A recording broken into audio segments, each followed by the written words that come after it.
सब चाइना की वजह करके हो रहा है। जे चीन अनफेयर प्रैक्टिसिस ना करता तो बेचारे ट्रंप नूं की जिहड़ी है लोड़ पई सी ये करन दी, ये सब लई चीन दोषी है। सो इहदा मतलब ये है कि भी ये अमरीका नूं ये कह रहे हैं कि we are ready to do every bidding of yours. सानू नहीं पता कि भी जिहड़ी रेसिप्रोकल टैरिफ्स ने प्रेजिडेंट ट्रंप दियां ये की असर करनगियां, पर असी ट्रेड पैक्ट करना चाहते हैं जिहड़ा इस साल के एंड तक शायद मुकम्मल हो जाए। 18th anniversary of victory over Germany in world war 2, Russia ने नाजियां नूं हार दित्ती, हिटलर का कलैप्स होया और उस दे उत्ते उन्होंने मोदी नूं सद्दिया। तो जे इधरों उधर नूं गया तो फिर ट्रंप इत्थे बैठा ही कि Modi you have betrayed us, don't come here now. Modi है वो बिल्कुल silent on imposition of tariffs by US president Donald Trump and warned that an economic storm is coming. ना कोई तैयारी की कि भाई ਜਿਹੜਾ ਜੇ ਅਸੀਂ ਕਾਊਂਟਰ ਕਰਾਂਗੇ ਜਾਂ ਟੈਰਿਫ ਲੱਗੇਗੀ ਤੇ ਅਸੀਂ ਆਪਣੇ ਫਾਰਮਰਸ ਦੇ ਇੰਟਰਸਟ ਕਿਵੇਂ ਬਚਾਉਣੇ ਨੇ। ਗੁਜਰਾਤ ਜਿੱਥੇ ਹੀਰੇ ਤਰਾਸ਼ੇ ਜਾਂਦੇ ਨੇ ਜਾਂ ਜਿਊਲਰੀ ਦਾ ਸਾਰਾ ਕੰਮ ਹੈ, ਬਹੁਤ ਵੱਡੀ ਗਿਣਤੀ 'ਚ ਜਿਹੜੇ ਉਹਨਾਂ ਦੇ ਵਰਕਰ ਨੇ ਉਹ ਬੇਰੁਜ਼ਗਾਰ ਹੋਏ ਨੇ, ਉਹ ਸੁਸਾਈਡ ਕਰ ਰਹੇ ਨੇ, ਉਹਨਾਂ ਦੇ ਹੜਤਾਲਾਂ ਚੱਲ ਰਹੀਆਂ।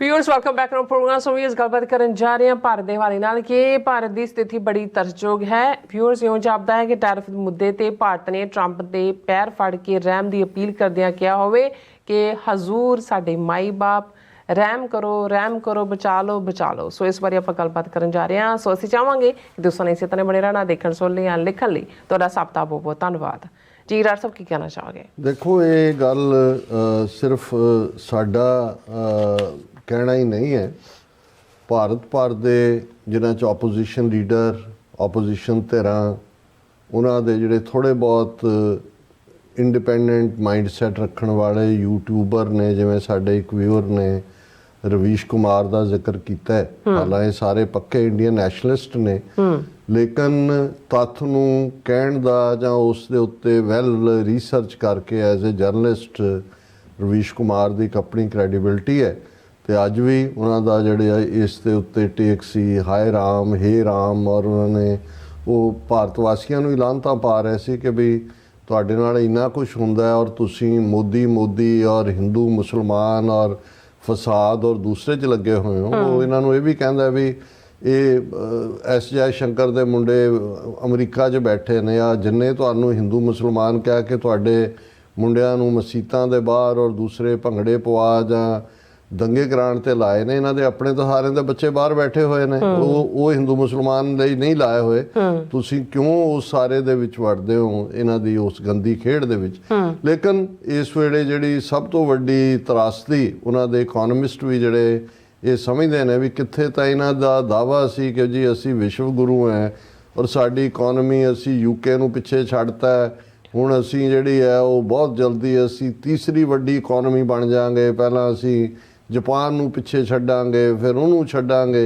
हालांकि इस तो पहला इन्हां दे दावे जिहड़े ने वाजपेयी दे जमाने च सी कि 2025 तक असीं चीन नूं पिछे छड्ड जाएंगे और 2050 तक असीं अमरीका नूं पिछे छड्ड जाएंगे। ते हाल ये है भी चाइना की इकोनॉमी 23-24 ट्रिलियन डॉलर है और ये 2.5-3 ट्रिलियन डॉलर च, और अज फिर रुपया बुरी तरह लुढ़किया और थल्ले नूं कल्ला जा ही नहीं रहा। ईवन अपने उस नूं बैलेंस करन लई जिस तेज़ी नाल इन्हां नूं गोल्ड जिहड़ा है और दूसरा पार्ट रिजर्व जिहड़ा फॉरेन एक्सचेंज रिजर्व है उहदे चों पैसे कढ के पाउणे पै रहे ने।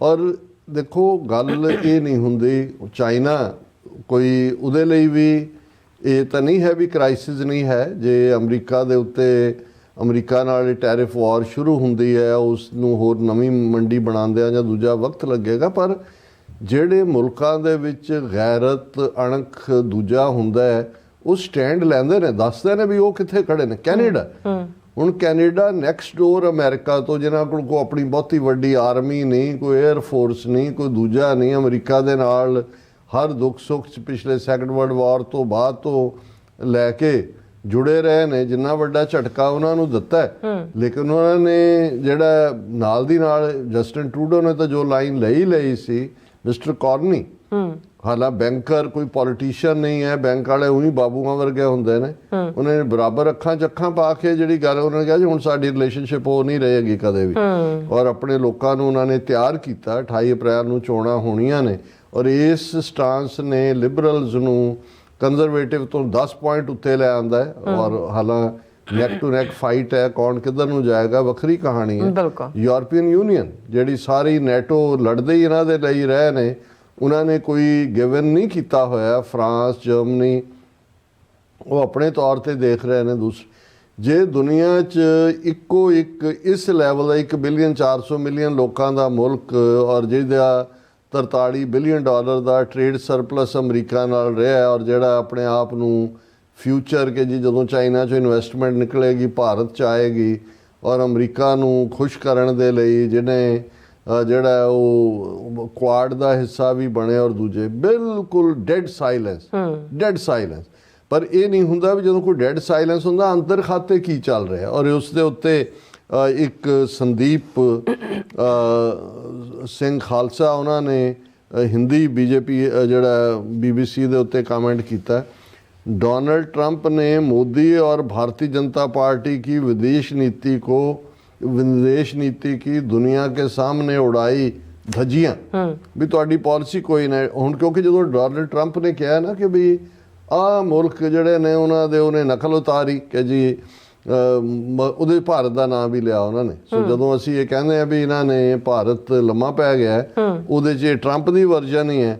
ਉਹਨੇ ਕਿਹਾ ਕਿ ਵੀ ਇਹ ਲੋਕ ਜਿਹੜੇ ਨੇ ਮੈਨੂੰ ਫੋਨ ਕਰ ਰਹੇ ਨੇ, ਚਮਚਾਗਰੀ ਕਰ ਰਹੇ ਨੇ, ਔਰ ਇਹ ਕਹਿਣ ਨੂੰ ਤਿਆਰ ਨੇ ਕਿ ਮੈਂ ਤੁਹਾਡੇ ਲਈ ਕੁਝ ਵੀ ਕਰਾਂਗਾ। ਔਰ ਇਹ ਸਾਰੇ ਦੇ ਚੱਲਦੇ ਆ ਈਵਨ ਇਹਨਾਂ ਦਾ ਰਾਹੁਲ ਗਾਂਧੀ ਦੀ ਸਟੇਟਮੈਂਟ ਹੈ। Rahul Gandhi slams prime minister Modi on silence on US tariffs. Congress leader reiterates the demand for a caste census और बाकी मंगा ने। पर उन्हें कहा कि भाई ये जड़ा मोदी है वो बिल्कुल silent on imposition of tariffs by US president Donald Trump and warned that an economic storm is coming.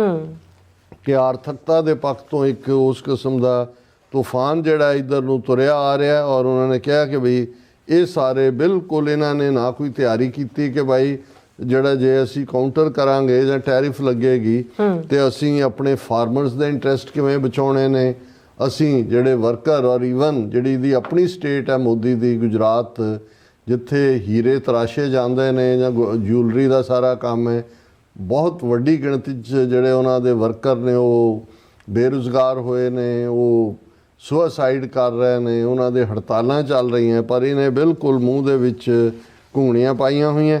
ਔਰ ਜੇ ਅੱਜ ਬੋਲਿਆ ਹੀ ਆ ਜੈ ਸ਼ੰਕਰ ਤੋਂ ਉਹਨੇ ਇੰਨਾ ਹੀ ਕਿਹਾ, India engage with US to seal trade pact, ਕਿ ਅਸੀਂ ਅਮਰੀਕਾ ਦੇ ਨਾਲ ਗੱਲਬਾਤ ਕਰ ਰਹੇ ਹਾਂ ਕਿ ਜੀ ਵਪਾਰਕ ਸਮਝੌਤਾ ਹੋਏ। ਔਰ ਉਹ ਇਹ ਕਹਿੰਦਾ ਕਿ ਵੀ ਜੀ ਅਜੇ ਸਾਨੂੰ ਨਹੀਂ ਪਤਾ ਕਿ ਵੀ ਜਿਹੜੀ ਰੈਸੀਪ੍ਰੋਕਲ ਟੈਰਿਫਸ ਨੇ ਪ੍ਰੈਜ਼ੀਡੈਂਟ ਟਰੰਪ ਦੀਆਂ ਇਹ ਕੀ ਅਸਰ ਕਰਨਗੀਆਂ, ਪਰ ਅਸੀਂ ਟ੍ਰੇਡ ਪੈਕਟ ਕਰਨਾ ਚਾਹੁੰਦੇ ਹਾਂ ਜਿਹੜਾ ਇਸ ਸਾਲ ਦੇ ਐਂਡ ਤੱਕ ਸ਼ਾਇਦ ਮੁਕੰਮਲ ਹੋ ਜਾਏ। ਔਰ ਇਸ ਸਾਰੇ ਦੇ ਚੱਲਦੇ ਆ ਹੁਣ ਰਸ਼ੀਆ ਨੇ ਇਹ ਦੇਖਦੇ ਆ ਕਿ ਵੀ ਇਹ ਫਸੇ ਵੀ ਹੋਏ ਨੇ, ਦੂਜਾ ਵੀ ਹੈ, ਤੇ ਇਹਨਾਂ ਦੇ ਉੱਤੇ ਜਿਹੜਾ ਉਹ ਪਾਬੰਦੀਆਂ ਨਾ ਲੱਗਣ।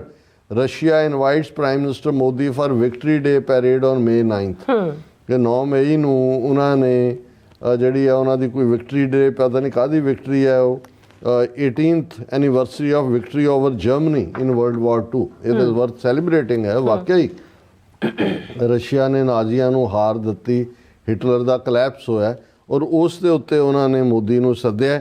ਹੁਣ ਇਹ ਅਸੀਂ ਦੇਖਦੇ ਹਾਂ ਵੀ ਇੱਧਰ ਮੋਦੀ ਨੇ ਆਪਣੇ ਮਾਈ ਫਰੈਂਡ ਟਰੰਪ ਦੇ ਪੈਰ ਫੜੇ ਹੋਏ ਨੇ, ਤੇ ਜੇ ਇੱਧਰੋਂ ਉਧਰ ਨੂੰ ਗਿਆ ਤੇ ਫਿਰ ਟਰੰਪ ਇੱਥੇ ਬੈਠਾ ਹੀ ਕਿ Modi you have betrayed us, don't come here now.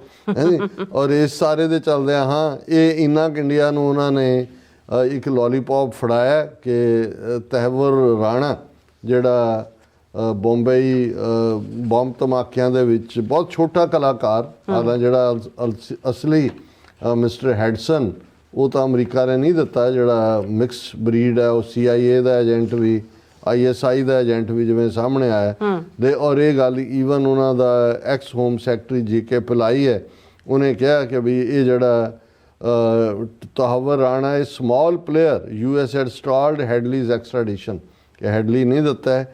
Despite knowing about the terror plan, US let Rana's school friend and main conspirator David Coleman Headley to continue with his anti-India activity, and after the latest arrest in 2009, the Americans stalled his extradition to India by offering him plea bargaining. So ਉਹ ਉਹਨਾਂ ਨੇ ਅਸਲੀ ਬੰਦਾ ਨਹੀਂ ਦਿੱਤਾ, ਪਰ India ਵੀ ਹੁਣ ਉੱਥੇ ਉਹਨਾਂ ਦੇ ਜਿਹੜੇ ਗੋਬਰ ਆਰੀਆ ਵਰਗੇ ਜਾਂ ਦੂਜੇ ਲੱਗੇ ਹੋਏ ਨੇ, ਉਹ ਇਹ ਕਹਿੰਦੇ ਨੇ ਦੇਖੋ ਜੀ ਮੋਦੀ ਦੀ ਕਿੰਨੀ ਕਾਮਯਾਬ ਡਿਪਲੋਮੇਸੀ ਕਿ ਤਹਵਰ ਰਾਣੇ ਨੂੰ ਲਿਆਣਾ, ਇਹਨੇ ਤਾਂ ਟਿਕਟਾਂ ਟੁਕਟਾਂ ਅਰੇਂਜ ਕੀਤੀਆਂ, ਜਿਹੜਾ ਅਸਲੀ ਬੰਦਾ ਹੈ ਉਹ ਕਿਉਂਕਿ ਅਮਰੀਕਾ ਦੀ ਆਪਣੀ ਕੀ ਖੇਡ ਸੀ ਜਾਂ ਕੀ ਖੇਡ ਹੈ। ਸੋ ਇਸ ਸਾਰੇ ਦੇ ਚੱਲਦਿਆਂ ਇਸ ਵੇਲੇ ਭਾਰਤ ਦੇ ਵਿੱਚ ਜਿੱਥੇ ਬਹੁਤ ਇੱਕ ਖੌਫ ਹੈ ਕਿ ਇਹ ਗੱਲ ਕਿੱਧਰ ਨੂੰ ਜਾਏਗੀ, ਔਰ ਉਹਨਾਂ ਨੂੰ ਖੁਦ ਨੂੰ ਵੀ ਨਹੀਂ ਪਤਾ ਕਿਸੇ ਪਾਲਿਸੀ ਮੇਕਰ ਨੂੰ, ਔਰ ਦੂਸਰਾ ਹਾਂ ਇੰਨਾ ਕੁ ਜ਼ਰੂਰ ਜੇ ਚਮਚਾਗਿਰੀ ਦੀ ਸਿਖਰ ਦੇਖਣੀ ਹੋਏ ਤੇ ਪੀਯੂਸ਼ ਗੋਇਲ ਜਿਹੜਾ ਉਹਨਾਂ ਦਾ ਕਮਰਸ ਮਿਨਿਸਟਰ ਹੈ, ਉਹਨੇ ਕੱਲ ਇਹ ਬਿਆਨ ਦਿੱਤਾ ਸੀ ਕਿ ਸਭ ਚਾਈਨਾ ਦੀ ਵਜ੍ਹਾ ਕਰਕੇ ਹੋ ਰਿਹਾ, ਜੇ ਚੀਨ ਅਨਫੇਅਰ ਪ੍ਰੈਕਟਿਸਿਸ ਨਾ ਕਰਦਾ ਤੇ ਵਿਚਾਰੇ ਟਰੰਪ ਨੂੰ ਕੀ ਜਿਹੜੀ ਹੈ ਲੋੜ ਪਈ ਸੀ ਇਹ ਕਰਨ ਦੀ, ਇਹ ਸਭ ਲਈ ਚੀਨ ਦੋਸ਼ੀ ਹੈ। ਸੋ ਇਹਦਾ ਮਤਲਬ ਇਹ ਹੈ ਕਿ ਵੀ ਇਹ ਅਮਰੀਕਾ ਨੂੰ ਇਹ ਕਹਿ ਰਹੇ ਨੇ ਕਿ we are ready to do every bidding of yours, ਜੋ ਤੁਸੀਂ ਕਹੋਗੇ ਹਜ਼ੂਰ ਸਾਡੇ ਮਾਈ ਬਾਪ, ਉਹ ਭਾਵੇਂ ਚਪੇੜ ਮਾਰ ਕੇ ਜੋ ਮਰਜ਼ੀ ਕਹਿਣ, ਪਰ ਪੈਰ ਫੜੇ ਹੋਏ ਨੇ ਕਿ हमको छोड़ के ना जाना हजूर साढ़े माई बाप। जी डॉक्टर साहब, थोड़ा बहुत शुक्रिया। सो थले ने ब्रेक व्यूअर्स तो तुम इसी तरह बड़े रहना, मिलते हैं आफ्टर दिस शॉर्ट ब्रेक।